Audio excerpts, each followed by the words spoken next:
Kung kita, babay, wa ta pakaslis laki, natay anak, pinangka na kita, di kita asawa, di ba?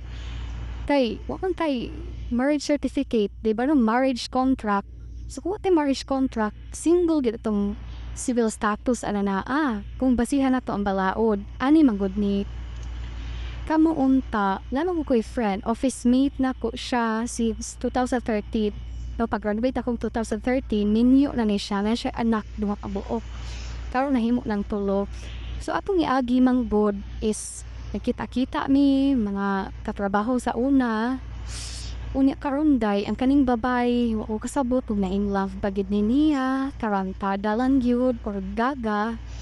I don't know, is basi na makarelate ba? Ang iyong partner, tagay ng kagawasan, sabot na o buwa sila gabinuang, gatinarong sila sa inyong pamilya, bisag hilaw ka maasawa, kani man siya ka asawa ha. Sorry ha, I'm trying to be very, kanang prangka-prangka lang, iba kagalagot, mukuraluay ko sa po ang office mate day nga, grabe kabuutan, no? Professional na kaay siya hang kahimtang karong panahon na gatrabaho lang po siya BPO para siyahang anak. Porgi lang gitun ang talang pride niya gumikan sa iyang anak. Pero iyang partner yun, wag batasan. Kanakaning kaubad ang mga parinti sa iyahang hindi bang ginabana, no? Buta talang banabana. Kay kanana ang core office mate. Si pauli na. Kanang, grabe ba? Iya bang kontrolon ba? Kakaganing di niya taga, diba? Kabalte mo ng Section 1 of the Article 3, person shall be deprived of life, liberty, or property without due process. Right to liberty, may siguro na sa tao. Pero every time mulakaw ang iyahang partner, ang among office mate day, ang ilang anak mo, sige kasakit. Pauli na, kayang anak, gi-convulsion, gihilantan, giubo, gisipon. Uyok.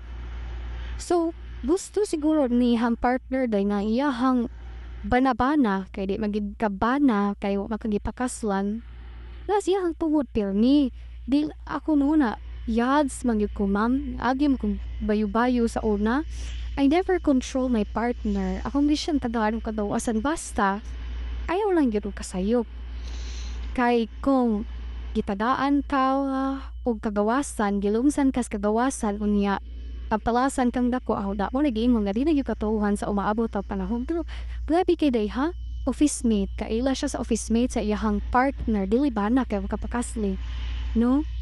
Na igsuon na ay igagaw o iyo kay trust imong iho-ironi mo kontrolon ang tao dili day uy kung gusto kang pakaslan pagbago si imong kinaiya mo bitaw na usahay no di ko makauyo sa aning women's right.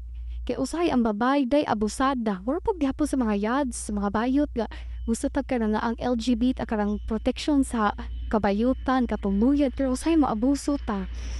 Kana bang manamin lang sa kita ba ngano bugat kay sa atong buot nga tagaan natong kagawasan ng atong partner, atong kaila, atong amiga, di ba? Kasagaran mo puro sa ining insecure kani mga ngil alug dagway wala bay confidence sa ilahang beauty. So na sila mong nahuna ang ilahang partner, ilahang boyfriend, husband kung ipakaslan nailain kay basta basta pero na proof na nakasa na yut wala gitay trust pero kada kaning igagaw igsuon ang kauban.